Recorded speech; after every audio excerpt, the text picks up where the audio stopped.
আসসালামু আলাইকুম। আমি এখন ব্যাঙ্গালোরে আছি। আজকে 25 অগস্ট।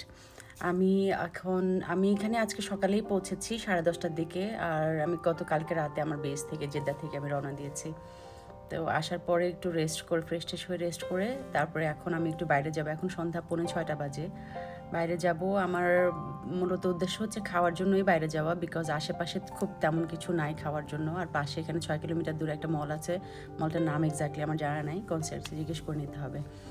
আর এমনি অন্য কোনো শপিং আমি করব না এখানে বিকজ যেহেতু আমাদের কোটা আন্দোলনের সময় ইন্ডিয়া পণ্য বর্জন করা হয়েছে, বয়কট করা হয়েছে, সেজন্য আমি এখন আর এখান থেকে শপিং করছি না। যখনই আমি ইন্ডিয়াতে আসি আর এখন আর শপিং করা হয় না। একটা সময় আমি প্রচুর শপিং করতাম। আচ্ছা যাই হোক।